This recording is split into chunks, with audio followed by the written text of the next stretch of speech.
प्रणाम है देवभूमि हिमाचल को और आप सभी को, हमारे दर्शकों को नमस्कार है। आज हम कार्यक्रम में एक बहुत ही महत्वपूर्ण विषय के बारे में बातचीत करने जा रहे हैं और एक बहुत ही ख़ास मेहमान भी आज इस कार्यक्रम का हिस्सा रहेंगे। जी हाँ, भारत जो हमारा देश है, ऋषियों मुनियों की ये धरती है और किसी समय में इसे विश्व गुरु भी माना जाता था। मगर आज हमारे समक्ष एक नई चुनौती है और एक लक्ष्य रखा गया है, और वह लक्ष्य ये है कि इस देश को हमें समृद्ध बनाना है और पूर्ण रूप से विकसित देश बनाना है। इसमें भ्रष्टाचार एक बहुत बड़ा मुद्दा है और इसको दूर करने में हम सबकी भागीदारी जिम्मेवारी बन जाती है कि हम सब सतर्क रहें ताकि हमारा ये देश समृद्ध बन सके। इस राह पर क्या कुछ चुनौतियां हैं और किस तरह से कर्मठ और प्रतिबद्ध अधिकारी जो हैं वो इस राह पे हम सबको आगे लेकर चलेंगे, आज इस कार्यक्रम में इसी बारे में बातचीत होगी, बहुत विस्तार से बातचीत होगी। और अगर हम यूँ कहें कि अनौपचारिक रूप से हम बात करेंगे, कैंडिड कन्वर्सेशन रहेगी। तो इस कार्यक्रम को आगे बढ़ाने से पहले आपको ये बताएं कि आज मेरे साथ सहयोगी हैं, इस कार्यक्रम को प्रस्तुत करने में मदद कर रही हैं सोनिका ढडवाल। तो सोनिका जी, आपका भी स्वागत है।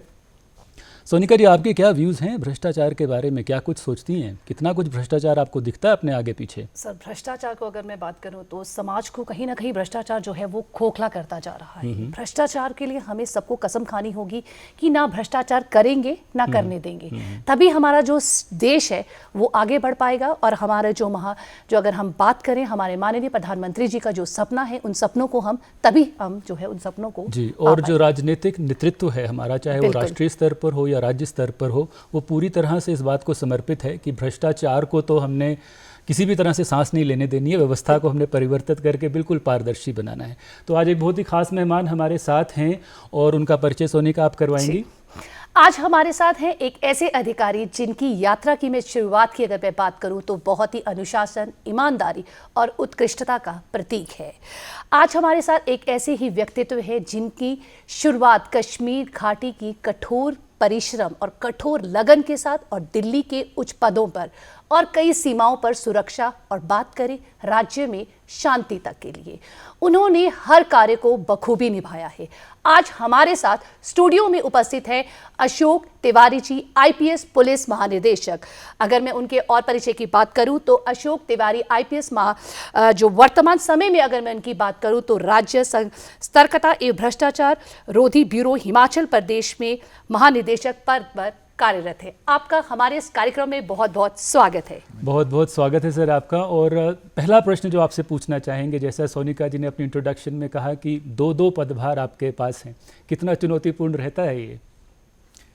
देखिए, जहाँ तक काम की बात होती है, चाहे एक पद हो चाहे दो पद हो जी, ये आप जिस तरह से उस पर ध्यान देते हैं या जिस तरह से करना चाहते हैं उस पर निर्भर करता है। कई लोग एक पद पे भी अपनी पूरी जिम्मेदारी नहीं निभाते हैं और कई लोग 4-4, 5-5 पद संभाल लेते हैं।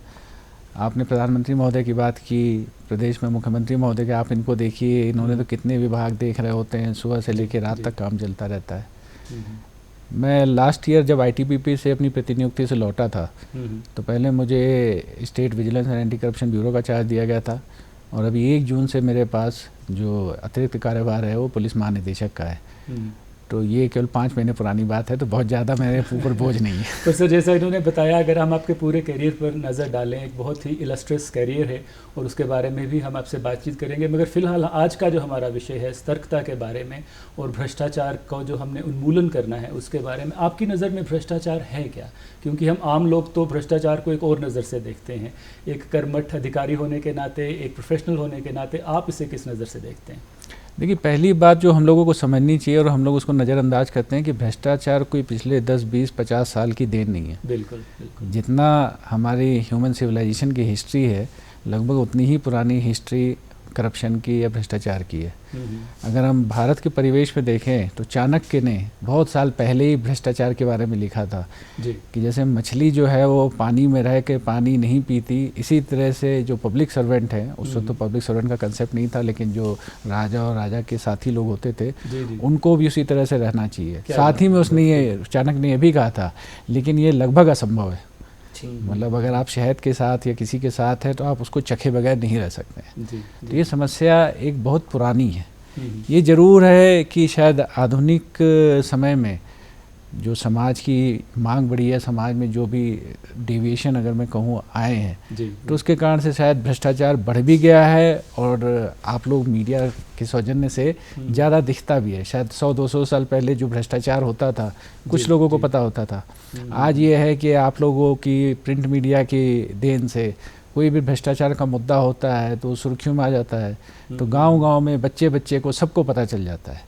तो ये भी एक दूसरा कारण है कि शायद हमको भ्रष्टाचार ज़्यादा दिख रहा है अब, हो सकता है पहले भी इसी वॉल्यूम में इसी स्केल पे रहा हो। भ्रष्टाचार, अगर आपने जो प्रश्न पूछा, अगर भ्रष्टाचार को देखें तो जो भी हमारी ड्यूटी है, मैं नहीं कहूँगा कि पब्लिक सर्वेंट या सरकारी जो कर्मचारी कॉलोनी के लिए, एक दुकानदार अगर दुकान में काम करता है या दुकान में अपना सामान बेचता है, यदि वो 10 रुपये की चीज़ 20 रुपये में बेच रहा है तो वो भ्रष्टाचार है। ये अलग बात है कि जो हमारा देश का कानून है उसके ऊपर सीधे कोई एक्शन नहीं ले सकता, क्योंकि हमारा जो प्रिवेंशन ऑफ करप्शन एक्ट है या इस तरह के जितने भी और लेजिस्लेशंस हैं वो पब्लिक सर्वेंट गवर्नमेंट सर्वेंट पे ही टारगेट करते हैं।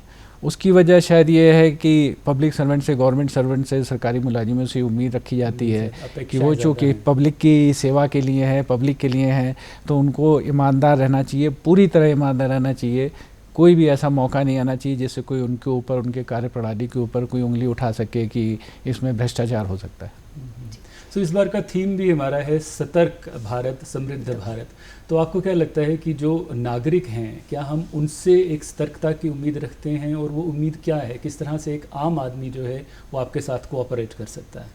देखिए, जब हम भ्रष्टाचार की बात करते हैं तो हम प्रायः ये सोचते हैं, आम आदमी यही सोचता है कि भ्रष्टाचार है तो जो पुलिस एजेंसी है या एंटी करप्शन एजेंसी है, भारत सरकार के स्तर पे सेंट्रल ब्यूरो ऑफ इन्वेस्टिगेशन है, यहाँ पे state vigilance and anti corruption bureau है प्रदेश में, तो ये केवल उन्हीं की जिम्मेदारी है। पर ऐसा सच है नहीं, और ये एक तरह से मैं कहूँगा गलत कंसेप्ट है, एक गलत धारणा है। भ्रष्टाचार का अगर हमें मुकाबला करना है तो ये एक पार्ट है कि जहाँ भ्रष्टाचार हुआ है वहाँ पे केस रजिस्टर होना चाहिए, इंक्वायरी होनी चाहिए, इन्वेस्टिगेशन होना चाहिए, और जो भी अभियुक्त है जिन्होंने ऐसा किया है भ्रष्टाचार, उनके खिलाफ कोर्ट में मामला जाना चाहिए और कोर्ट उनको कड़ी से कड़ी सजा दे, जिससे आगे लोग डटर हो, आगे लोगों की हिम्मत ना पड़े या लोग डर के जाए। बट इसके साथ जो आपने शब्द इस्तेमाल किया सतर्कता, जिसको इंग्लिश में हम लोग कहते हैं प्रिवेंटिव विजिलेंस, वो बहुत ज़रूरी है, क्योंकि वो स्टेज आए कि भ्रष्टाचार में लोग संलग्न है और फिर उसके बाद उनके खिलाफ कानूनी कार्रवाई हो रही है। उससे ज़्यादा बेहतर ये है कि हमारा हर नागरिक, हमारा हर सरकारी कर्मचारी उसको भ्रष्टाचार के विरुद्ध जो कानून है, जो उसको सतर्कता बरतनी चाहिए अपने काम के दौरान। आम लोगों को ये पता होना चाहिए कि अगर कोई सरकारी कर्मचारी इस तरह से कार्य कर रहा है या ये जो रूल और रेगुलेशन सरकार के हैं, विभाग के हैं, उसको नहीं फॉलो कर रहा है, तो इसमें भ्रष्टाचार की बू आ सकती है, भ्रष्टाचार हो सकता है। तो उसके लिए अगर आम आदमी और सरकारी मुलाजिम दोनों अगर सतर्क रहें, इसीलिए ये शब्द है सतर्कता, कि सतर्क रहेंगे तो करप्शन का, भ्रष्टाचार का मौका ही नहीं आएगा। तो जिसको प्रिवेंटिव विजिलेंस कहते हैं, हमारे पूरे देश के हर नागरिक के ऊपर, सरकारी कर्मचारी पे ही नहीं, केवल विजिलेंस और सीबीआई के ऊपर ही, हर एक की जिम्मेदारी है कि हम सतर्क रहें। हम जहाँ उठ बैठ रहे हैं, जहाँ चल फिर रहे हैं, अगर हमको लगता है कि जो सड़क ठीक नहीं बन रही है, सड़क का जो स्टैंडर्ड है, क्वालिटी, जो कॉन्ट्रैक्टर है, जो विभाग है, या आईपीएच की कोई स्कीम है या और भी कोई चीज़ है, तो ये अगर हम सतर्क रहें और फिर जो कंसर्न एजेंसीज हैं या सरकार के बात हम ये बात पहुंचा सके कि भाई यहाँ कुछ गड़बड़ लग रही है, आप इसको देखो, यही सतर्कता है। और अगर हर नागरिक सतर्क रहेगा तो भ्रष्टाचार को पनपने का मौका भी कम से कम मिलेगा। बिल्कुल सही बात है ना सोनिका। और मुझे लगता है कि इसमें जैसे सर ने हमें कहा, हम पे इन्होंने थोड़ा सा कहा कि जो मीडिया वाले हैं, हम लोगों ने थोड़ा ज़्यादा ही पर्दे उठाना शुरू कर दिया, और उससे ये पता चल रहा है लोगों को कि कितनी समस्या और पारदर्शिता अगर आप देखें तो बहुत सारी जगह पे आजकल लिखा जाता है कि इस सड़क की कंस्ट्रक्शन कॉस्ट कितनी रही है, कितना खर्चा हुआ है, यहाँ तक कि कॉन्ट्रैक्टर भी कौन इसके लिए जिम्मेवार है। और अगर हम हिमाचल की बात करें, देवभूमि है, यहाँ पे वैसे लोग सीधे साधे हैं, अपराध की दर भी कम है। तो आपकी क्या ऑब्जर्वेशन है यहाँ पे? वही सर से पूछना चाह रही हूँ कि भ्रष्टाचार से निपटने के लिए सख्त कार्रवाई या फिर ये व्यवस्था में पारदर्शिता लाना बहुत ज़्यादा ज़रूरी है? देखिए, दोनों चीज़ें ज़रूरी हैं। जैसा आपने कहा, ये भी एक सतर्कता का पार्ट है कि भाई कहीं कोई स्कीम, कहीं कोई प्रोजेक्ट चल रहा है तो उसकी पब्लिक डोमेन में इंफॉर्मेशन दे दी जाए, लोगों को सब पता रहे कि यहाँ पे कौन सी स्कीम आई है, उसका बजट कितना है, कितने समय में पूरा होना है। क्योंकि भ्रष्टाचार कहाँ से पनपता है? कोई 1 करोड़ की स्कीम कहीं लग रही है बंद सरकार के किसी विभाग द्वारा, वहाँ के लोगों को पता ही नहीं है कि वो 1 करोड़ का काम है कि 50 लाख का है कि 2 करोड़ का काम है। टाइमलाइन का उनको पता नहीं है कि 6 महीने में पूरा होना है कि 1 साल में पूरा होना है। जब लोगों को पता नहीं है, केवल कुछ लोगों को, विभाग के या उस कॉन्ट्रैक्टर को पता है, तो भ्रष्टाचार का मौका अपने आप आएगा। कॉन्ट्रैक्टर सोचेगा कम से कम पैसे में काम कर रहा हूँ, ज़्यादा से ज़्यादा मैं कमाऊँ, ठीक है, उसमें से कुछ हिस्सा मैं अधिकारियों को दे दूँ। दूसरा, जो काम 6 महीने में होना, वो कहेगा मैं 1 साल में करूँगा, उससे उसकी कॉस्ट भी कम होगी। लेकिन लोगों को जो रिलीफ मिलना चाहिए, जिन लोगों के लिए वो स्कीम बनी है, वो नहीं हो पाएगी। बिल्कुल ठीक बात है। और सुनिएगा, मुझे ये लगता है कि जैसा आपने कहा कि आम नागरिक और पारदर्शिता लिख भी दिया, और कुछ लोग जो हैं एक सर नेक्सस सा बन जाता है, कुछ लोग मिल जाते हैं जिनके वेस्टेड इंटरेस्ट हैं, और एक आम नागरिक को चाहे जितना भी मर्जी सतर्क हो, वो उसको भेद नहीं पाता है। तो वहाँ पे मुझे लगता है आपकी भूमिका आ जाती है। तो किस तरह से आप देखते हैं इस नेक्सस को, और फिर उसको ब्रेक करने के लिए आप क्या कुछ करते हैं? देखिए, 2 बातें हैं। मैं अक्सर बोलता रहता हूँ कि पुलिसिंग के कंटेक्स्ट में कहता हूँ जी कि हम सिविलियन हैं पुलिस यूनिफॉर्म में, आप लोग पुलिस वाले हैं बिना यूनिफॉर्म के, सिविलियन कपड़ों में। तो जो हमने कैटेगराइज कर रखा है कि ये काम पुलिस का है, पुलिस ही करेगी। अगर हम पुलिस की बात करें तो कानून और व्यवस्था, अपराध को रोकना, ये क्या हर नागरिक की जिम्मेदारी नहीं है? बट हमने कुछ ऐसा बना रखा है कि पुलिस वाले ही देखेंगे। ठीक है, पुलिस वाले देखते हैं, बहुत सारे पुलिस वाले ईमानदारी से काम करते हैं, मेहनत से काम करते हैं, बट फिर वो जो समाज में सर की ड्यूटी है, वो केवल आपने कुछ लोगों पे कर दी। जैसे मैं एक उदाहरण दूंगा। अब घर में जितने सदस्य हैं, मान लीजिए 5 या 10, अगर हर सदस्य जागरूक है कि घर को साफ सुथरा रहना चाहिए, घर में सब चीज़ ठीक से रहनी चाहिए, वो घर अच्छा रहेगा। अगर घर में ये कह दिया जाए कि घर में अगर जो 2 नौकर हैं, उन्हीं की जिम्मेदारी है कि वो घर का वो साफ रखेंगे, जो किचन में है उसमें जो काम करने वाला या काम करने वाली है, केवल वही किचन में जिम्मेदारी है, बाकी सब केवल गंदगी मचाएंगे, या जाएंगे भी वहाँ पे तो अपनी आंखें बंद कर लेंगे कि यहाँ पे क्या गंदगी है, क्या है, क्या नहीं है, तो वो घर कैसे चलेगा? तो इसी तरह से हमारा जो ये प्रदेश है या देश है या जो हमारा समाज है, अगर इसमें हर एक अपनी जिम्मेदारी समझेगा तो सारी चीज़ें ठीक तरह से चलेंगी, सुचारू रूप से चलेंगी। लेकिन जहाँ पे ये हो जाएगा कि नहीं, ये उनका, ये ठीक बात है कि पुलिस वाले या जो एंटी करप्शन एजेंसीज हैं, चाहे विजिलेंस ब्यूरो है, चाहे भारत सरकार में CBI है, इनको कानून ने, देश ने, सरकार ने पावर दे रखी है, तो एक्शन वही करेंगे। तो जो आप बात कहना चाह रहे थे, अगर हर देश का, प्रदेश का नागरिक जागरूक है, सतर्क है, और वो इन एजेंसीज को, हम लोगों को, पुलिस वालों को सही समय पे इंफॉर्मेशन दे देता है। हम तो ये भी कहते हैं कि अगर कोई नागरिक अपना नाम गुप्त रखना चाहता है तो उसका नाम किसी को नहीं पता चलेगा कि उसने ये सूचना दी, और कोई अगर आगे आके कंप्लेंट करना चाहता है तो उसका भी स्वागत है। लेकिन ये सहयोग जो है, ये दोनों चीज़ें एक साथ चलेंगी। अगर केवल पुलिस और एंटी करप्शन एजेंसीज पे जिम्मेदारी छोड़ दी जाए, करेंगे, लेकिन जो हम चाहते हैं फिर वो उस उम्मीदों पे देश और प्रदेश खरा नहीं उतरेगा। तो सर, ये अवेयरनेस पैदा करने के लिए जो बात आप कह रहे हैं, तो क्या आप मीडिया का सहारा, और आजकल तो बहुत सारे हमारे पास सिस्टम्स आ गए हैं, आप SMS के माध्यम से या WhatsApp के माध्यम से भी इस तरह की जानकारी आम नागरिक तक पहुंचा सकते हैं और उन्हें प्रेरित कर सकते हैं, तो क्या आपका विभाग कुछ ऐसे कदम उठाता है? देखिए, जैसे आपने पूछा, आज हम लोग जो बात कर रहे हैं ये भी इसीलिए कर रहे हैं कि एक विजिलेंस अवेयरनेस वीक पूरे देश में मनाया जाता है। जो सेंट्रल विजिलेंस कमीशन है भारत सरकार में, उसकी तरफ से निर्देश होते हैं कि साल में 1 हफ्ता हर विभाग जो है विजिलेंस अवेयरनेस वीक के रूप में मनाए। विभाग के लोगों को भी विजिलेंस क्या है, करप्शन क्या है, उससे कैसे बचा जाए, रोकथाम उसकी कैसे की जाए, या कोई करप्शन का मसला है तो उसमें क्या कार्रवाई होनी चाहिए, इसके बारे में सरकारी विभाग के जो मुलाजिम है, कर्मचारी, उनको बताया जाए। साथ में जैसे आपने कहा, हर नागरिक को भी ये सूचना मिले, ये पता चले कि भाई एंटी करप्शन एजेंसीज क्या है, उनका मैंडेट क्या है, उनका क्या रोल है, और एक आम नागरिक का क्या रोल है, देश के हर स्त्री पुरुष का क्या जिम्मेदारी बनती है, क्या रोल है। तो इस पूरे हफ्ते में, वैसे तो हम साल भर ही ये काम करते हैं, पर इस हफ्ते में जो विजिलेंस अवेयरनेस वीक है, इसमें हम पूरा फोकस करते हैं। तो जैसे आज मैं आप लोगों के सामने आके आप लोगों से बात कर रहा हूँ, आप लोग के थ्रू पूरे प्रदेश के लोगों को, देश के लोगों को बताना चाह रहा हूँ कि हमारा क्या रोल है, देश के नागरिक की क्या ड्यूटीज़ बनती है। इसी तरह से जो आपने बोला, हमारे आजकल तो सोशल मीडिया का अपनी ज़माना है, प्रिंट मीडिया में भी हम इस तरह से लोगों को अवेयर करने के लिए साल भर कार्रवाई करते रहते हैं। इस विशेष हफ्ते में, विजिलेंस अवेयरनेस वीक में, हम हर कोशिश करते हैं। हमारे साथी जो है वो स्कूल कॉलेजेस में जाते हैं, हमारे साथी जो है विभागों में जाते हैं। कल ही हमने पुलिस हेडक्वार्टर में जो प्रदेश के विभिन्न विभागों के एक्स ऑफिशियो विजिलेंस अफसर हैं, जिनसे हम कोऑर्डिनेट करते हैं, उनकी एक मीटिंग की थी। उनको हमने अवेयर किया, उनको बताया कि उनका क्या रोल है और हम लोग का क्या रोल है, उनकी क्या एक्सपेक्टेशंस है, हमारी क्या एक्सपेक्टेशंस है। तो इस पूरे हफ्ते में पूरा विजिलेंस विभाग जो हिमाचल प्रदेश का है वो पूरी तरह से लगा हुआ है। माननीय मुख्यमंत्री भी हम लोगों को अक्सर निर्देश देते रहते हैं कि देखिए भ्रष्टाचार के मामले में कोई कोताही नहीं बरतनी है। कहीं भी कोई भ्रष्टाचार का मतलब मसला आपके सामने आए तो उसमें तुरंत कार्रवाई करनी है और पूरी कार्रवाई करनी है।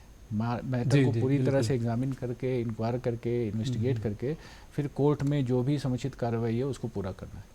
एक नई चीज़ हमने सुनी, क्या कहना चाहते हैं? मुझे लगता है कि आज दूरदर्शन के माध्यम से हम सबको शपथ लेनी चाहिए कि ना भ्रष्टाचार करेंगे, ना भ्रष्टाचार होने देंगे, और जहाँ पे भी कहीं भ्रष्टाचार होते दिखेंगे उसकी सूचना जो है विभाग को तुरंत हमें देनी होगी। तीनों चीज़ें बहुत जरूरी हैं। मगर एक बहुत इंटरेस्टिंग चीज़ सर आपने बोली कि एक्स ऑफिशियो आपके कुछ मेंबर्स हैं जो हर एक विभागों में रहते हैं, ये क्या प्रक्रिया है, क्या सिस्टम है ये देखिए, भारत सरकार और प्रदेश सरकार में जो पब्लिक सेक्टर का अंडरटेकिंग है उनमें एक चीफ विजिलेंस अफसर की पोस्ट होती है। तो उसका काम ही होता है कि उस पब्लिक सेक्टर अंडरटेकिंग में या कॉरपोरेशन में जो भी इस तरह का मुद्दा आता है तो उसको भारत सरकार में सीवीसी और सीबीआई के पास और यहाँ पे विजिलेंस के पास उसको पहुँचाना।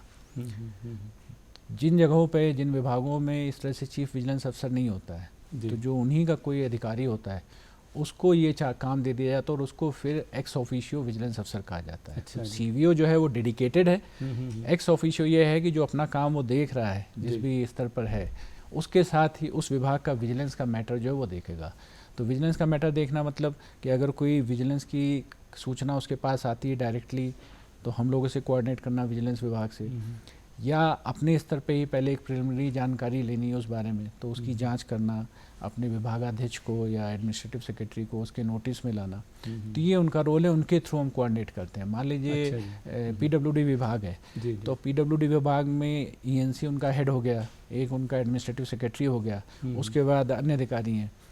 तो उसमें जिसको ईवीओ का चार्ज मिला होता है तो हमको कोई मदद चाहिए होती है या कोई सूचना देनी होती है तो हम डायरेक्टली उससे कॉरेस्पॉन्ड करते हैं या हेड ऑफ द डिपार्टमेंट से, विभागाध्यक्ष से कांटेक्ट करते हैं। तो आप उनको लूप में रखते हैं, मतलब एक किस्म से आप एक टीम की तरह, दल की बिल्कुल तरह से कार्य करते हैं। ये उस ईवीओ की या सीवीओ की जिम्मेदारी होती है कि उस विभाग की तरफ से, उस विभाग को रिप्रेजेंट करते हुए हम लोगों से और भारत सरकार स्तर पर सीबीआई और सीवी से इनसे कोऑर्डिनेट करें किसी भी भ्रष्टाचार के मुद्दे पर। ये एक नई बात हमें समझ आई। पर सर कुछ और अगर ऐसे कदम उठाए गए हों केंद्र सरकार की तरफ से या राज्य सरकार की तरफ से ताकि इस सिस्टम को अपग्रेड किया जा सके और सशक्त किया जा सके, तो क्या कुछ नया इस कदम उठाए गए हैं? प्रदेश एक प्रोग्रेसिव और कहें तो आगे बढ़ने वाली स्टेट है, तो अभी जो है भ्रष्टाचार निवारण शीर्ष जो है वो मेन लिया गया है। अगर हिमाचल प्रदेश की मैं बात करूँ तो थोड़ा सा मैं उस पर भी आपसे जानना चाहूँगी। देखिए, आप लोगों को और आप लोगों के माध्यम से मैं पूरे प्रदेश को और देश को ये बताना चाहूँगा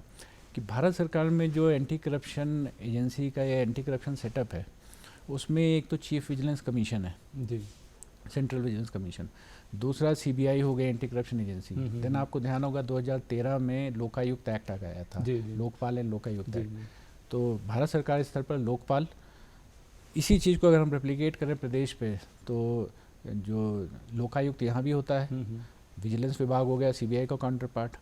तो ये वो सेटअप है जिसके थ्रू सरकार, चाहे भारत सरकार है चाहे प्रदेश सरकार है, जो करप्शन को टैकल करती है, जो करप्शन का एक मीनेस है या जो एक दानव है, इसको हम काबू करने की कोशिश करते हैं। जैसे हम लोगों ने शुरू में बात की, इसमें हर एक नागरिक का सहयोग जो है अपेक्षित है।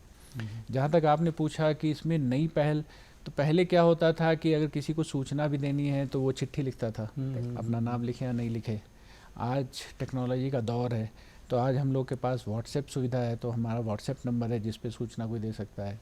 ईमेल की सुविधा है जिससे कोई सूचना चाहे तो दे सकता है, खुद आके देना चाहे तो दे सकता है, चिट्ठी लिखना चाहे तो चिट्ठी लिख के दे सकता है, इवन एसएमएस भी हम लोगों को करना चाहे तो कर सकता है। आपने थोड़ी देर पहले कहा कि एसएमएस का या व्हाट्सएप मैसेजेस का हम लोगों को अवेयर करने में भी इस्तेमाल करते हैं और उनसे सूचना लेने में भी इस्तेमाल करते हैं। इसके अलावा मैंने बताया कि हर विभाग में जो ईवीओ हैं, एक्स ऑफिशियो विजिलेंस अफसर, उनके थ्रू भी हम सूचनाएं लेते हैं और सूचना देते रहते हैं। तो आज के समय में मैं ये नहीं कहूँगा कि कोई नागरिक अगर सूचना आगे बढ़ के देना चाहे तो उसको किसी तरह का कोई बाधा है, कोई लिमिटेशन है। तो मुझे लगता है ये सब कुछ आपकी वेबसाइट पे ये इन्फॉर्मेशन सारी सूचनाएं वेबसाइट पे। आपसे पूछने ये वाला था कि अगर सोनिका को कहीं पे कोई प्रॉब्लम आ जाए, कुछ ये देख लें तो ये क्या करें? तो आपने पहला कदम, मुझे क्या करना है और क्या कदम मैं उठा सकती हूँ, क्योंकि एक आम नागरिक की अगर बात करें, इससे मैं अपनी ही बात करूँ, अगर मुझे कुछ दिख रहा है और मुझे लग रहा है कि परिस्थिति ठीक नहीं है और तो मैं कैसे किसी को, आप तक विभाग तक सूचना दे सकती हूँ? कोई वेबसाइट ऐसी है या मैं तुरंत कॉल कर सकती हूँ या कोई ऐसी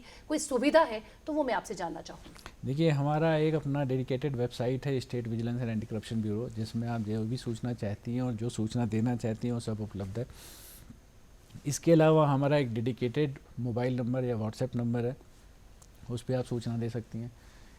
इसके भी बाद अगर आप देखें तो हम सबके जो भी लैंडलाइन या ऑफिशियल मोबाइल नंबर हैं जी, उन सब पे सूचना दी जा सकती है। यदि वो भी छूट जाए आपसे तो जो एक इमरजेंसी रिस्पांस सिस्टम है 112, आप अगर उसमें भी सूचना दे देंगी, और ये टोल फ्री है, कभी भी कहीं भी कॉल कर सकते हैं, तो 112 में भी आप अगर बोल दें और हम लोग के पास सूचना आती है कि यहाँ पे जो हो रहा है इसमें कुछ भ्रष्टाचार हो रहा है, तो हम उस पर भी कार्रवाई करते हैं। तो बहुत सारे माध्यम है जिसके द्वारा आप सूचना अपनी दे सकती हैं। जो ये ट्रैप केसेस अगर मैं बात करूं तो क्या ये इसी तरीके से ट्रेस किए जाते हैं? तो इनको करने के लिए आपको जो मेन क्या रहते हैं, कैसे टीम वर्क कैसे करती है, क्योंकि ये बहुत बड़ा है, क्योंकि कोई भी जो है डिजिटलाइज तो करप्शन नहीं होती है अगर हम बात करें, तो उसको आप कैसे सुनिश्चित करते हैं? ट्रैप केस, जिसको हम लोग नॉर्मल भाषा में रंगे हाथों पकड़ना कहते हैं। रंगे हाथ भी इसलिए कहते हैं कि आप लोगों को पता ही होगा कि जब कोई पैसा लेते पकड़ा जाता है तो उस पैसे को हम पहले फिनोल्फिन से थोड़ा सा ट्रेस कर देते हैं जी, और उसके बाद उसका हाथ धुलवाते हैं तो वो गुलाबी रंग हो जाता है, इसीलिए इसको कहते हैं रंगे हाथों पकड़ना। तो जो आपने पूछा कि ट्रैप केस जिसको हम नॉर्मली कहते हैं, उसका थोड़ा इससे अलग हो जाता है। उसमें क्या होता है कि यदि किसी ने सूचना दी, कोई कंप्लेनेंट है, शिकायत करता है कि मैं इस विभाग में गया था और मेरा ये काम था और उसके लिए मुझसे इतना रुपया मांग रहे हैं, तो उस सूचना को हम पहले डेवलप करते हैं। उसमें तुरंत एक्शन नहीं करते हैं कि जाके उसको पकड़ लिया ही कहते हैं। उसमें जो शिकायत करता है उसकी बात सुनते हैं, और फिर माननीय उच्चतम न्यायालय ने ये कहा हुआ है कि जब तक किसी इस तरह के मसले में, ट्रैप केस में, डिमांड और एक्सेप्टेंस, डिमांड मतलब क्लियर होनी चाहिए कि उससे मांगा गया किसी काम के एवज में, और एक्सेप्टेंस जो ये रंगे हाथों पकड़ने वाला, ये दोनों चीज़ें ज़रूरी हैं, तभी वो केस जो है कोर्ट में कन्विक्शन लाएगा। तो जब भी कोई इस तरह का मान लीजिए सोनिका जी मेरे पास आई कि आपने इनसे कुछ पैसे की मांग की है किसी काम के लिए, तो हम पहले सोनिका जी की बात पूरी ध्यान से सुनेंगे, इनका स्टेटमेंट रिकॉर्ड करेंगे, फिर सोनिका जी को कोई डिवाइस देंगे कि आप ज़रा जाके इनसे बात कीजिए, जिससे वो जो डिमांड है वो रिकॉर्डेड हमारे पास आ जाए। फिर उस डिवाइस में जब हमको आ जाएगा कि हाँ वास्तव में आप इनसे कुछ रुपए मांग रहे हैं किसी काम के बदले में, जरूरी नहीं कैश ही मांगे, किसी और तरह का फेवर मांग रहे हैं और इनको करें, फिर उसके बाद हम इनको कुछ इंडिपेंडेंट विटनेस के साथ आपके पास भेजेंगे। तो अगर कैश के ट्रांजैक्शन की बात है तो ये जब जाएंगे और आपको कैश वो दे रहे होंगे, तो जैसे मैंने पहले बताया कैश को हमने थोड़ा केमिकली ट्रीट किया होता है, तो वो जब आपको देंगी उसी वक्त हमारी विजिलेंस की टीम वहाँ पहुँच जाएगी। तो शिकायतकर्ता सोनिका जी हैं, इनके साथ 2 इंडिपेंडेंट गवाह हैं, निष्पक्ष आप है और हमारी टीम। फिर आपको तुरंत पकड़ा जाएगा और आपके हाथ को पानी में धोया जाएगा और उसमें जो रंग आएगा तो फिर ये होगा कि हाँ ये ट्रैप जो है ये सक्सेसफुल रहा। क्यों सक्सेसफुल रहा? हमने डिमांड इस्टेब्लिश कर ली पहले से जी। हमने इनके साथ 2 निष्पक्ष गवाह भेजे जो कि कहेंगे कि हाँ हम सोनिका जी के साथ गए थे और वास्तव में पैसे का लेन देन हुआ था। और तीसरा वो केमिकल एविडेंस आ जाता है कि भाई ये पैसा ही कोई एक्सेप्ट कर रहे थे और तब हमने इनके सामने हाथ धुलवाया। इसको ट्रैप कहते हैं। तो थोड़ा सा कॉम्प्लिकेटेड प्रोसेस है, लंबा प्रोसेस है, पर आपका प्रोफेशनल काम यही है। तो जी पूछना चाहते हैं एक बात और कहूँ कि हम हमेशा भ्रष्टाचार को, जैसे आपने पहले भी हमें क्लियर किया कि पैसे का लेन देन ही एक भ्रष्टाचार नहीं है। अगर मैं वाइट कॉलर क्राइम की अगर बात करूँ तो उसको आप कैसे सुनिश्चित करते हैं, उस पर आप कैसे नज़र रखते हैं कि कहीं कहीं कुछ जो है वाइट कॉलर क्राइम तो नहीं हो रहा है? देखिए जैसे अभी बात हुई ट्रैप केसेस की, तो ये एक अलग तरह का केस होता है और एक अलग तरह की कार्रवाई होती है। जो वाइट कॉलर क्राइम कह रहे हैं इसको हम लोग अपने पुलिस की या लीगल लैंग्वेज में इकोनॉमिक ऑफेंस भी कहते हैं। तो बहुत सारे इकोनॉमिक ऑफेंस जो होते हैं उनमें करप्शन इन्वॉल्व होता है। तो जो आपका प्रश्न है कि जो इस तरह के केसेस होते हैं, अनलाइक ट्रैप केसेस जहाँ एक अलग प्रोसेस है और थोड़ा सा क्विक है जिसे कहा जाए कि तुरंत हो जाता है जो भी काम है, इकोनॉमिक ऑफेंस या जो इस तरह के और मिसकंडक्ट, क्रिमिनल मिसकंडक्ट के केसेस होते हैं, उसमें हमको पूरा तहकीकात करनी पड़ती है। तो मान लीजिए सोनिका जी किसी विभाग में कार्य करती हैं, उस विभाग ने किसी टेंडर को फ्लोट किया और उस टेंडर को फ्लोट करने में कुछ ऐसा किया गया कि किसी एक पर्टिकुलर को ही वो काम मिले, फेवरेटिज्म हो गया। तो ये करप्शन और इकोनॉमिक ऑफेंस दोनों हो गया। तो इसमें हमको सबसे पहले तो देखना पड़ेगा आपके विभाग की फाइलें लेके कि भाई वो टेंडर किस लिए फ्लोट किया गया था। पहली बात, ज़रूरत थी भी कि नहीं। जब वो जस्टिफिकेशन कागज़ में हो गया तो जब टेंडर फ्लोट किया तो जो आपके विभाग के या सरकार के जो नॉर्म्स हैं कि किस तरह से टेंडर फ्लोट होना चाहिए वो सारे नॉर्म्स और रूल्स और रेगुलेशन फॉलो किए गए कि नहीं किए गए, यदि उसमें कोई वायोलेशन हुआ है तो कितना बड़ा हुआ है, और अगर बड़ा हुआ है फिर हम उसमें देखते हैं कि वायोलेशन जो हुआ है उसमें कोई इंटेंशन था, लीगल वर्ड इसके लिए मेंसरिया है कि कोई क्रिमिनल इंटेंशन था कि नहीं था। अगर क्रिमिनल इंटेंशन था तो फिर हम आगे जानने की कोशिश करते हैं कि जिसको वो काम मिला, जिसको बेनिफिट मिला, क्या उससे आपका कोई क्विड प्रो खो, चाहे वो पैसे का ट्रांजैक्शन हो बैंक अकाउंट्स के थ्रू, कैश के थ्रू, या फिर कोई और फेवर, ऐसा कुछ तो नहीं है। जब ये सारी चीज़ें हम देख लेते हैं, परख लेते हैं और क्लियर कट ये दिख जाता है कि टेंडर जो है वो रूल रेगुलेशन के हिसाब से नहीं फ्लोट हुआ, किसी इनएलिजिबल को या जो दूसरे नंबर पे तीसरे नंबर पे आना था उन टेंडर की कंडीशंस में छेड़छाड़ करके, उन कागजों में फाइलों में छेड़छाड़ करके उसको दे दिया गया, और या तो वो इनका रिलेटिव है या कुछ आपस में, जिसको लीगल पार्लेंस में क्विड प्रो को कहते हैं, कुछ आपस में कुछ लेन देन हुआ है कैश में अदरवाइज, तो उसके बाद हम उस केस को पूरा बना के माननीय न्यायालय में देते हैं और माननीय न्यायालय में फिर सुनवाई होती है, ट्रायल होता है और उसके बाद कोर्ट। अच्छा सर, अक्सर जैसा भी आपने दो हमें एग्जाम्पल दे दिए कि एक तो सिंपल सीधी सी करप्शन है, पैसे का लेन देन हो रहा है, और एक थोड़ा अलग टेक्निकल सा या वाइट कॉलर जैसा इन्होंने बोला, तो अक्सर हम ये देखते हैं कि जो छोटे लेवल की करप्शन है, किसी ने थोड़े से पैसे ले लिए, कोई लोअर लेवल वर्कर है, वो तो बहुत हाईलाइट हो जाता है, और जो बड़े लेवल के केसेस हैं वो गुमनामी हो जाते हैं। ऐसा आम जनता को ये लगता है कि आउटपुट कुछ नहीं निकला, इन्वेस्टमेंट आपने इन्वेस्टिगेशन कर ली, सब कुछ कर लिया, पर हुआ कुछ नहीं।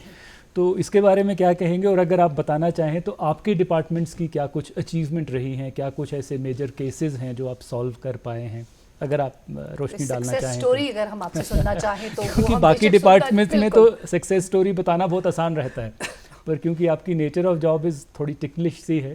तो जो आपके प्रश्न का पहला हिस्सा था, पहले मैं उसका जवाब देता हूँ।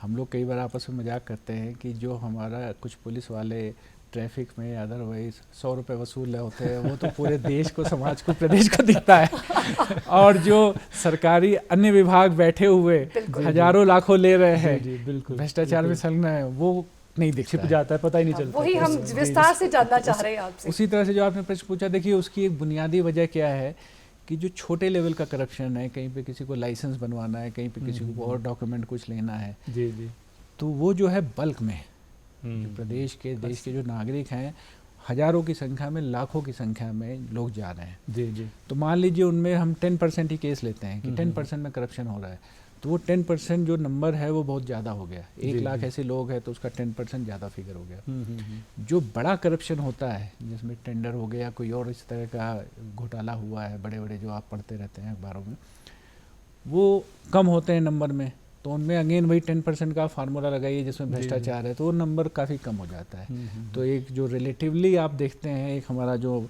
मानव स्वभाव है, तो हमको लगता है इसमें बड़ा करप्शन है, जी जी, जबकि उन सबका टोटल आप कर लीजिए तो यहाँ के एक करप्शन मैटर के बराबर होगा। जो दूसरी चीज़ आपने सक्सेस स्टोरीज़ की कही, तो पिछले साल मैंने 4 नवंबर को यहाँ पे state vigilance and anti corruption bureau का चार्ज संभाला था, जब मैं ITB पे से लौटा था। तो हमने 1 साल में पूरी टीम ने, मैं नहीं कहूँगा कि मैंने, पूरे हम सब जितने अधिकारी हैं और हमारे कर्मचारी हैं, हम सब ने मिल के इस पूरे state vigilance and anti corruption bureau की जो कार्यप्रणाली की थी, इसको पूरा हमने ओवरहाल किया। देखिए हमारी जो वर्किंग है वो एक प्रदेश सरकार का विजिलेंस मैनुअल है, उस पर आधारित है, और दूसरा prevention of corruption act 1988 as amended in 2018, उसके इन दोनों के दायरे में हम ऑपरेट करते हैं। तो भारत सरकार की और प्रदेश सरकार की इंस्ट्रक्शन है कि एनोनिमस और स्यूडोनिमस जो कंप्लेंट है इसको बिल्कुल इंटरटेन नहीं करना है, क्योंकि पहले बहुत लोग परेशान हुए उसमें, जिसका प्रमोशन होने वाला होता था उसके खिलाफ कोई कंप्लेंट डाल दी, नाम लिखना नहीं है। अब सोनिका जी ने आपकी शिकायत करनी है, सोनिका जी ने अपना नाम नहीं लिखा, बस शिकायत डाल दी, आप प्रमोशन जोन पे हैं, आपका प्रमोशन अटक गया कि साहब इनके तो कंप्लेंट हो आई है। तो 2022 में भारत सरकार CVC ने और डिपार्टमेंट ऑफ पर्सनल ट्रेनिंग ने और प्रदेश सरकार ने पहले ही विजिलेंस मैनुअल में रखा है कि इस पर कोई कार्रवाई नहीं करनी चाहिए। तो हम लोगों ने ये बिल्कुल सुनिश्चित किया है कि अब किसी भी पब्लिक सर्वेंट को अनोनिमस सिडोनिमस कंप्लेंट पे नहीं हरेस किया जाएगा, तो हम उसको सीधे फाइल कर देते हैं। दूसरी हमने ये कहा कि भाई जो आप कह रहे थे कि हमको ट्रैप केस पे ज़्यादा फोकस करना है। देखिए हम मान लीजिए 10 केस फाइलों वाले जो मैंने कहा, टेंडर वाले और किसी के वर्क अवार्ड वाले, वो कर ले, वो लोगों को नहीं पता चलता है, मैसेज एक नहीं जाता फर्म, लेकिन हम 4 ट्रैप केस कर देते हैं तो पूरे प्रदेश में, पूरे देश में हो जाता है कि देखो बिल्कुल रंगे हाथों पकड़ेंगे। इसका मतलब जो सरकार है या state vigilance and anti corruption bureau ये बड़ा एक्टिव है, सक्रिय है। तीसरी चीज़ हम लोगों ने कहा कि ट्रैप भी हम बड़ा अमाउंट का करेंगे। अभी अच्छा जैसे ऊना में आप सक्सेस स्टोरी जानना चाहते हैं तो ऊना में हमने एक केंद्रीय सरकार विभाग का कर्मचारी था, उसको हमने 50,000 का अमाउंट लेते हुए पकड़ा, फिर बाद में उसके घर से 1.25 लाख 1.5 लाख रुपए और रिकवर हुआ जो कि अनअकाउंटेड था। इसी तरह से धर्मशाला क्षेत्र में, विभाग का नाम तो मैं नहीं लेना चाहूँगा, लेकिन 4-5 हमने बहुत अच्छे ट्रैप लगाए, जिसमें जैसे आपने बोला कुछ छोटे लेवल के भी थे तो कुछ बड़े लेवल के भी थे। तो जो हमारा मंडी सेंट्रल रेंज है वहाँ भी हमारे कुछ अच्छे ट्रैप हुए हैं जिनको हमने रंगे हाथों पकड़ा।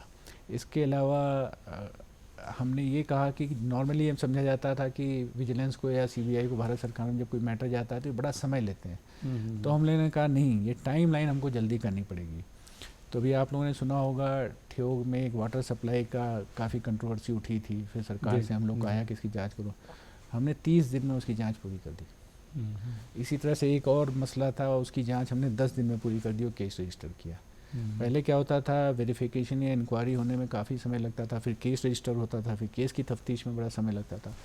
तो जो आप जानना चाहते हैं सक्सेस स्टोरी में, एक ये भी मैं कहना चाहूँगा कि हमने अपने सिस्टम को बड़ा त्वरित कर दिया, तेज कर दिया, प्रॉम्प्ट कर दिया। इससे लोगों में भी एक अच्छा मैसेज गया है। पहले जो हमारे पास शिकायतें आती थी उससे ज़्यादा हमारे पास आने लगी है।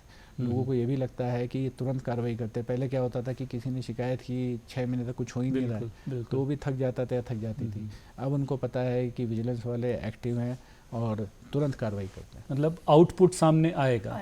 और मुझे लगता है कि एक आम नागरिक का व्यवस्था में यकीन हो कि सिस्टम काम करता है और मुझे न्याय मिलेगा, वो बहुत ही प्रत्यक्ष रूप से हमने देखा, क्योंकि पिछले कुछ सालों में परिवर्तन आ गया। पहले लोगों को लगता था ये ऐसे है, ऐसे ही चलता रहेगा, और एक उदासीनता का भाव कि कुछ नहीं हो सकता, मगर अब वो बदल गया है। सर, आपने तो राष्ट्रीय स्तर पर बहुत बड़े बड़े जो स्कैम्स हैं उनको भी इन्वेस्टिगेट किया है, और प्रदेश के साथ साथ देश के समक्ष क्या चुनौतियां हैं, क्योंकि जो हम बात करना चाहते हैं कि ये जो सतर्कता है या भारत को हमने जो समृद्ध बनाना है, उस राह पे क्या चुनौतियां हैं, क्या रोड़े हैं।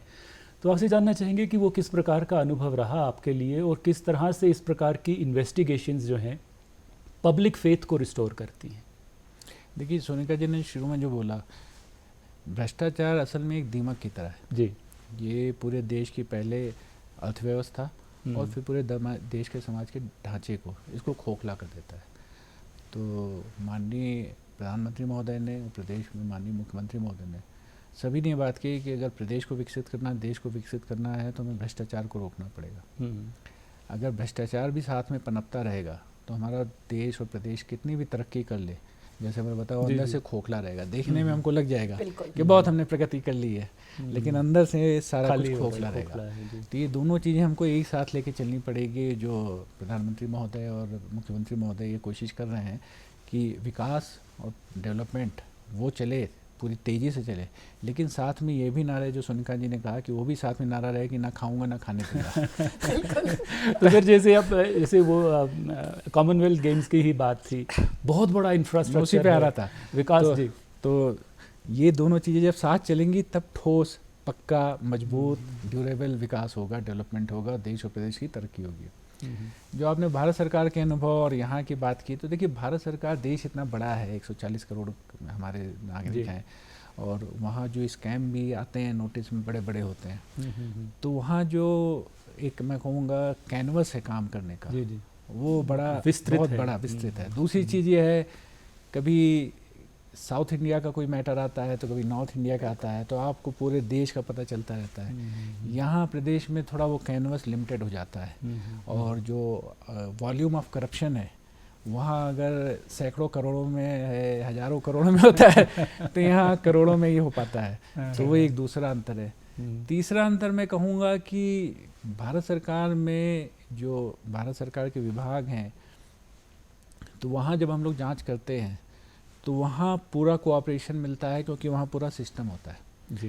प्रदेश में जैसे मैंने बताया, हम लोगों ने कल ये मीटिंग भी की इसीलिए कि विभागों को भी पता नहीं है कि उनका क्या रोल है और vigilance and anti corruption bureau का क्या रोल है।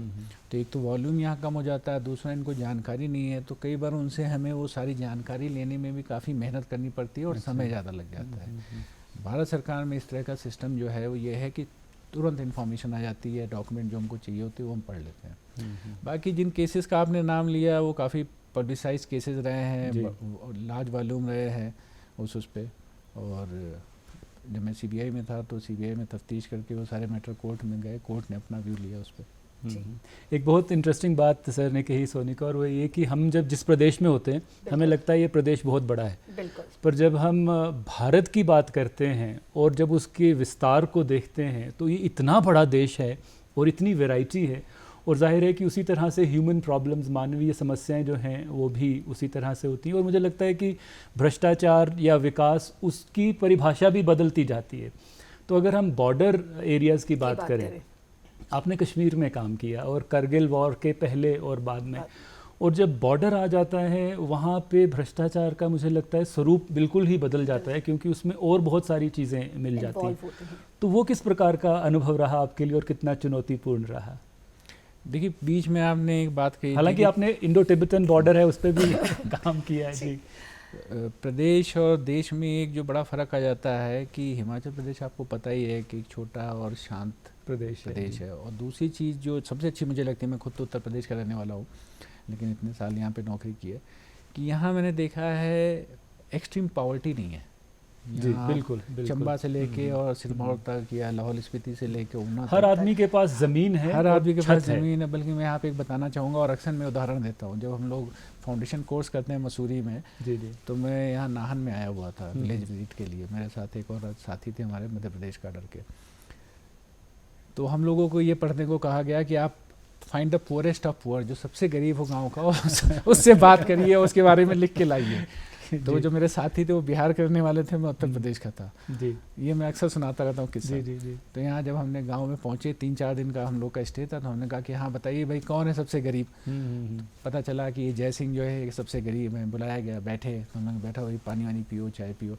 फिर पूछा जो आप कह रहे थे उसका, मैंने कहा भाई तुम्हें बताया गया कि तुम सबसे, हाँ जी मैं तो सबसे गरीब हूँ गाँव का। अच्छा तो आपके पास कुछ ज़मीन है? मैंने है बहुत थोड़ी है, 4-5 बीघा है बस। ठीक है, घर रहने के लिए कुछ की सड़क पे या कहीं? नहीं है, 2 मंजिला तो नहीं है, 1 मंजिला है, बहुत पक्का नहीं है। तो तुम्हारे पास कुछ मवेशी पशु भी हैं? ज़्यादा नहीं है, बस 1-2 गाय है। मैं और मेरे साथी जो वो बिहार के थे, मैं यूपी का था, हम ये ताज्जुब कर रहे थे अगर ये आदमी गरीब है तो जिस देश के अन्य हिस्सों में गरीबी है, जहाँ कल्पना भी नहीं कर मिलेगा या रहने की कोई जगह नहीं है, तो वो तो इन्होंने देखी ही नहीं है। देखा नहीं। तो मैं वापस उसी पे आता हूँ कि सबसे बड़ी चीज़ सर, हर व्यक्ति की एक पहचान है, गरीब से गरीब भी है, उसकी गांव में एक पहचान है, एक सोशल आइडेंटिटी जिसे हम कहते हैं। बड़े शहरों में बहुत सारी सुविधाएं जो हैं वो हिमाचल के नागरिकों को दी गई। बड़े शहरों में, महानगरों में तो बहुत क्राइसिस है। प्रदेश में, हिमाचल प्रदेश की अगर हम बात करें तो लोग बहुत कंटेंट हैं जी।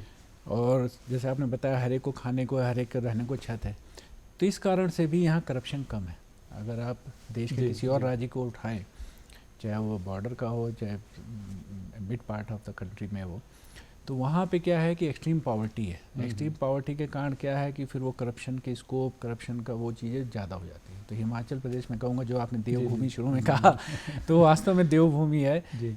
यहाँ भी डिटेरियोरेशन हो रहा है, लेकिन फिर भी मैं कहूँगा कि बाकी देश के उनको देखते हुए बहुत फ़र्क है। आपने बॉर्डर एरिया की बात की, तो बॉर्डर एरिया में देखिए करप्शन का इसको बहुत बढ़ जाता है। क्या होता है कि यहाँ जैसे आपने शुरू में बोला, कुछ भी हो रहा है तो लोगों को पता होता है। बॉर्डर में लोग कम हैं, फिर बॉर्डर सिक्योरिटी के नाम पे तो वहाँ पे करप्शन का इसको बहुत ज़्यादा होता है। तो इसलिए जो विभाग है, जो भी हो, चाहे बॉर्डर रोड ऑर्गेनाइजेशन हो, चाहे इंडियन आर्म फोर्सेस के हों, चाहे CAPF जिसको हम लोग कहते हैं, सेंट्रल आर्म पुलिस फोर्सेज, जिसमें ITBP भी आता है, तो इनको बहुत ज़्यादा अलर्ट रहना पड़ता है। तो इनके अंदर बहुत सारे चेक एंड बैलेंसेज हैं कि भाई जो भी पैसा खर्चा हो रहा है, क्योंकि यहाँ तो कोई काम हुआ 1 करोड़ का, 10 लोग देख के बता देंगे तो 1 करोड़ का काम ही नहीं है। बॉर्डर एरिया में जाने वाले ही कम है। बिल्कुल। फिर बॉर्डर एरिया में एक और पिक्यूलियर दिक्कत आती है, जो मैंने ITBP के अपने कार्यकाल में देखा कि यहाँ जैसे लाहौल स्पीति और किन्नौर है, वर्किंग सीजन बहुत कम होता है। जी बिल्कुल। मौसम तो मतलब साल में कभी 3 महीना किसी जगह पे, किसी की जगह 4 महीना जो काम कर पा रहे। अब उस 3-4 महीने में काम करने के लिए नंबर 1 आपका पैसा ज़्यादा खर्चा होगा। तो जो चीज़ यहाँ बाकी कहीं 100 रुपये में बन सकती है, वहाँ 150-200 रुपये में बनती है। अब वो 200 है या 250 है, जो मैं करप्शन की बात कर रहा था, वो बड़ी थिन लाइन है। तो इसलिए बॉर्डर एरिया की अपनी समस्याएं हैं, अपनी पिक्युलरिटीज़ हैं। करप्शन का मैं कहूँगा वहाँ काफ़ी स्कोप रहता है, तो इसलिए विभाग को बहुत सतर्क रहना चाहिए और जो एंटी करप्शन एजेंसीज हैं इनको भी बहुत सतर्क रहना चाहिए। सर, हम बार बार प्रदेश की बात कर रहे हैं, तो ये प्रदेश जो एक टूरिज्म स्टेट है, टूरिस्ट जो है यहाँ करोड़ों में टूरिस्ट जो है वो आता है, तो किस तरह से लॉ ऑर्डर मेंटेन होता है और किस तरह से आप ये सुनिश्चित करते हैं कि जो लोग बाहरी, जो लोग टूरिस्ट एज ए टूरिस्ट बन के आ रहे हैं, कहीं वो किसी तरह की गतिविधियां तो नहीं कर रहे हैं? क्योंकि कई रूल्स हिमाचल के लिए ऐसे हैं जो बाहरी राज्य के लोगों के लिए नहीं है। अगर हम लैंड एक्ट की ही बात करें या कई तरह की ऐसे एक्ट्स बने हुए हैं। सोनिका, अगर हम इसको दूसरी तरह से पूछें कि ये जो पर्यटक आते हैं, क्या ये भी भ्रष्टाचार के लिए कुछ चारा लेके आते हैं अपने साथ? उन पे भी आपको नज़र रखनी पड़ती है? देखिए, नज़र तो हम रखते हैं, लेकिन भ्रष्टाचार के परिप्रेक्ष्य हम नहीं रखते हैं, क्योंकि जो पर्यटक आए कुछ समय के लिए, टूरिस्ट आए हैं, तो भ्रष्टाचार में तो इतना ज़्यादा संलग्न नहीं हो सकते, क्योंकि कोई हफ्ते भर के लिए आया है, कोई 2 दिन के लिए या 3 दिन के लिए। लेकिन जो सोनिका जी ने बोला, इनके साथ और बहुत सारी समस्याएं हैं। जैसे आप लोग कई बार देखते हैं सोशल मीडिया में आजकल फ्लैश होता है कि टूरिस्ट आए हुए हैं और गाड़ी से आधे लटके हुए हैं या ऊपर स्क्रीन हटा के उसके ऊपर खड़े हुए हैं। तो ये तो बहुत छोटी सी बात होगी। यहाँ से शुरू करें तो जो हमारी ट्रैफिक की प्रॉब्लम है, अब यहाँ का जो एक ड्राइविंग का सिस्टम है प्रदेश का, पहाड़ी राज्य होने के नाते वो नीचे नहीं है। अब वो नीचे के ढंग से यहाँ चलाएंगे तो खुद भी इनकन्वीनियंस फेस करेंगे और लोगों को भी इनकन्वीनियंट करेंगे। फिर आती और समस्याएं। अब ये जब टूरिस्ट आते हैं तो इनको लगता है, इसके साथ कहीं उसी पे मैं आ रहा हूँ, तो जब यहाँ पे आए हैं तो उनको लगता है हम तो टूरिस्ट हैं, हम तो केवल मजे के लिए आए हैं। वो ये भूल जाते हैं कि भाई प्रदेश के और लोग भी यहाँ रह रहे हैं, तो उनकी लाइफ ना डिस्टर्ब करें। उनको यहाँ आके एज टूरिस्ट, पर्यटक होने के नाते पूरा आनंद लेने का अधिकार है। प्रदेश में उनका स्वागत भी है, प्रदेश सरकार भी स्वागत करती है। लेकिन अगर आप यहाँ आके अपनी एक्टिविटीज़ से, मान लीजिए अब टूरिस्ट कोई किसी होम स्टे में या होटल में रुका है, अब उसने बहुत लाउड वॉल्यूम पे म्यूज़िक ही बजा रखा है, रात को पार्टी 4 लोगों की चल रही है, वो भी लोगों के लिए न्यूसेंस है। तो ये भी अगेन बहुत छोटी सी चीज़ है। फिर आती है बड़ी चीज़ें। अब लोग आ रहे हैं तो शराब पियेंगे सड़क के किनारे खड़े होके, तो लोगों को दिक्कत होगी, उनको भी दिक्कत होगी, कल को कुछ हो जाएगी। देन प्रदेश में आपको पता ही है, माननीय मुख्यमंत्री महोदय कई बार कह चुके हैं और हम सब इस मामले में पूरी तरह सजग हैं, ड्रग की समस्या, ड्रग अब्यूज़ की समस्या। अब ये जो पर्यटक आते हैं कई बार अपने साथ खुद नशे की सामग्री लाते हैं, कई बार यहाँ खोजना शुरू कर देते हैं कि भाई नशे की सामग्री कहाँ पे मिलेगी। बहुत सारी समस्याएं जो आपने बिल्कुल सही कहा कि जो टूरिज़्म है ये प्रदेश के लिए बहुत ज़रूरी है और हिमाचल एक टूरिस्ट स्टेट भी है। लेकिन इसके साथ जो एक होता नहीं है, समृद्धि तो लेके आ रहा है पर चुनौतियां भी अपने साथ लेके आ रहा है। लोग जो सर भोले भाले हैं, और कई बार जो लैंड एक्ट्स की मैं बार बार आपसे बात कर रही हूँ, तो कई बार उनको जो है वो ट्रैप कर लेते हैं अपने में और इलीगल तरीके से जो है अनऑथराइज्ड एक्टिविटीज उनके नाम पे करना शुरू कर देते हैं। तो मैं थोड़ा सा उसके बारे में आपसे जानना चाहूंगी कि आप उस पे चेक एंड बैलेंस रखते हैं? इस तरह की जो भी हमारे पास सूचना आती है तो जो भी कानून का दायरा है उसके तहत हम पूरी उसकी जांच करते हैं और कड़ी से कड़ी कार्रवाई करते हैं। सोनिका जी, हमने विस्तार पूर्वक सर से जानकारी हासिल की कि इनका विभाग किस तरह से कार्य करता है और इन्होंने आपको पूरी तरह से एम्पावर किया कि क्या कुछ करना है, कैसे कंप्लेंट करनी है, तो आप पूरी तरह से एम्पावर्ड हैं। अवेयर हूँ कि किस तरह से मुझे अगर मैं करप्शन कहीं भी होते दिखे या मुझे लगे, एहसास हो, तो मैं तुरंत जो है मुझे क्या एक्शन इन्होंने आपको खतरनाक बना दिया और सचेत और सतर्क भी बना दिया। मगर अब चलते चलते सोनिका सर से थोड़ा जो व्यक्तिगत जीवन है उसके बारे में भी बातचीत करते हैं। हमने सोचा तो था कि इनके व्यक्तिगत जीवन के बारे में खूब खुल के बात करेंगे मगर वो हमें मौका मिला नहीं। सर, ब्रीफली आपसे ये जानना चाहेंगे कि आपके अंदर ये जो न्यायप्रियता है और कर्मठता है, इसमें आपके परिवार का, क्योंकि जुडिशरी से आपके परिवार का संबंध रहा है, उसका कितना योगदान है? और आप इंजीनियर हैं बेसिकली, IIT कानपुर से आपने किए हैं और ऑल इंडिया लेवल पे 26th रैंक आपका रहा है, तो एक अच्छा खासा कैरियर उस दिशा में आप आगे जा सकते थे, वो छोड़ के आपने IPS को चुना, क्या कारण रहे? और इसके बारे में अगर आप विस्तार पूर्वक बताना चाहें हमें तो। देखिए, आपके प्रश्न के 2 भाग हैं। एक है कि IPS में कैसे आया, तो मैं उत्तर प्रदेश का रहने वाला हूँ उस समय, और अभी भी शायद माहौल यही है कि अगर आप पढ़ने में अच्छे हैं तो पढ़ाई करिए, फिर इंजीनियरिंग करिए, फिर UPSC दीजिए। सर, मैं थोड़ा सा आपको इसी बीच में टोकूंगी कि उत्तर प्रदेश में बच्चे को ABC नहीं सिखाई जाती, वहाँ पे सिखाया जाता है UPSC।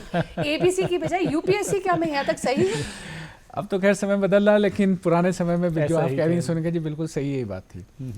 जो दूसरा आपने न्यायप्रियता उन सब की बात की, तो मैं उसमें चूंकि जब मुझे हिमाचल, हम लोग को स्टेट्स अलॉट होती है, कार्डर मिलता है, तो मैं उत्तर प्रदेश का हूँ लेकिन हिमाचल प्रदेश कार्डर मिला, तो शायद ये देवभूमि जो मुझे कार्डर के तौर पे मिली, एक तरह से यही अब मेरी कर्मभूमि है, जन्मभूमि है, तो उसका भी बहुत असर पड़ता है। शायद मुझे लगता है, कई बार जो आपने प्रश्न पूछा है, कई बार मुझे अंदर आता है कि अशोक तिवारी अगर तुम किसी और स्टेट में बॉर्न होते, हम लोग कहते हैं बॉर्न होना किसी स्टेट में कार्डर के तौर पे, एक तो हमारा बर्थ होता है और एक दूसरा जब सर्विस जिस कार्डर में आप बॉर्न होते हैं, तो ये कहा जाता है अशोक तिवारी बॉर्न इन हिमाचल प्रदेश कार्डर इन 1993।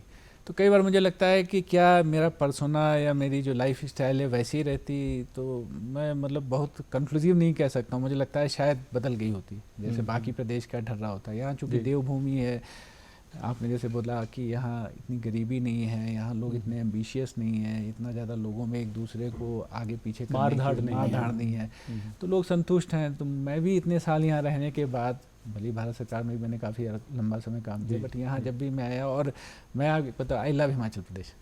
जी सही बात है, जो एक बार यहाँ आ जाता है यहाँ का आई लव हिमाचल। यहाँ का जो सोसाइटी है, जो लोगों का सोच है, जो है सबसे बड़ी बात है कि यहाँ की आबो हवा, जो पूरे देश में लोग कहते हैं कि आप लोग इतने साफ सुथरे इन्वायरमेंट में रहते हो, इतनी ताज़ी हवा ही एक दुर्लभ ताज़ी, तो इन सब का जो मिला जुला असर है, मुझे लगता है उसने मेरे व्यक्तित्व को, मेरी सोच को काफ़ी प्रभावित किया। मैं रोज़ सुबह यहाँ से जाखू मंदिर जाता हूँ, तो जब जाखू मंदिर पहुँचता हूँ, वहाँ से लौटता हूँ, तो जो सुबह की एक फीलिंग होती है, जो एक शांति होती है, मुझे लगता है शायद मैं किसी और स्टेट में अगर गया होता तो ये कहाँ मौका मिल रहा था। आप नीचे देखते ही हैं, बाकी स्टेट में इतनी हसल बसल की लाइफ है, कोई समय नहीं है। यहाँ मैं सुबह अपना जो 2 घंटा अकेले रहता हूँ, वॉक करते हुए सोचता रहता हूँ, तो शायद उसी के कारण व्यक्तित्व में। अशोक तिवारी साहब, आज आप हमारे साथ रहे और विस्तारपूर्वक सोनिका हमने इनसे बातचीत की, इनके विभाग के बारे में और अन्य मुद्दों के बारे में, और उनके जीवन के बारे में भी संक्षिप्त रूप से हमने जानकारी हासिल की। तो चलते चलते सर, आपसे ये जानना चाहेंगे कि जो हमारे दर्शक हैं उनके लिए क्या संदेश रहेगा। आपने जिक्र किया है कि अब पुलिसिंग की भूमिका जो है वो भी बदल रही है और नागरिकों की जो भागीदारी है वो बढ़ रही है, तो संदेश क्या रहेगा आपका इस सारी चर्चा को समाप्त करते हुए? मैं सब जगह एक ही संदेश देता हूँ, और मैंने शुरू में बोला भी था, उसी को रिपीट करता हूँ। देखिए, हम सिविलियन समाज के सदस्य हैं, समाज के नागरिक हैं यूनिफॉर्म में। आप लोग उसी समाज के सदस्य हैं, उसी पुलिस के सदस्य हैं, उसी state anti corruption vigilance bureau के सदस्य हैं बिना यूनिफॉर्म के। ये चीज़ अगर हम दोनों लोग समझ लें कि जैसे मैंने उदाहरण भी दिया था कि सारी चीज़ें आप पुलिस पे और एंटी करप्शन एजेंसी पे डेलीगेट ना करें, और हम ये ना समझें कि नहीं चूँकि ये हमारे प्रदेश के नागरिक हैं, सिविलियन हैं, एंटी करप्शन एजेंसी या पुलिस में नहीं है, तो इनका कोई रोल नहीं है। मैं अपनी नज़रों में हमेशा मानता हूँ कि हम दोनों जुड़े हुए हैं, हम दोनों एक ही हैं। बस एक घर में 2 भाई हैं, एक पुलिस में आर्म फोर्सेस में नौकरी करता है, यूनिफॉर्म पहनता है, दूसरा कोई और काम करता है, पर दोनों की जिम्मेदारी तो बराबर है घर के लिए। देश हमारा एक है, तो इसी तरह से देश प्रदेश के लिए हम सबकी मिली जुली जिम्मेदारी है। बस ये हमको समझने की और उसके बाद उसको कार्यान्वित करने की जरूरत है। जी, तो बहुत अच्छी बात सोनिका जी इन्होंने बताई, और मुझे लगता है कि हम अब मुझे तो लग रहा है कि I am feeling very empowered. आपको भी लग रहा है? आपको तो ज़्यादा ही पावर इन्होंने दिया है, और बड़ी अच्छी सी फीलिंग आ रही है कि हम लोग बिना वर्दी के एक पुलिस अधिकारी देश के लिए कुछ कार्य कर सकते हैं, और पुलिस वालों की जो है वो भूमिका भी हम निभा सकते हैं। जी, तो हम अपने दर्शकों को भी यही कहना चाहेंगे कि आप सब भी एक भूमिका आपकी बनती है, आपको निभानी है, एक सतर्क नागरिक आपको बनना है। इस देश को हमें आगे ले जाना है, सतर्कता का पूरी तरह से हमें अपने व्यवहार में उसे उतारते हुए इस देश को हमें समृद्ध बनाना है, पूरी तरह से विकसित बनाना है। अशोक तिवारी सर, आप हमारे साथ रहे, आपका बहुत बहुत धन्यवाद। सोनिका जी, आपने सहयोग जो दिया इस कार्यक्रम को प्रस्तुत करने में, उसका भी धन्यवाद। फिर आपसे मुलाकात होगी एक प्रोग्राम में, किसी और प्रोग्राम में। तब तक के लिए दीजिए इजाज़त। नमस्कार।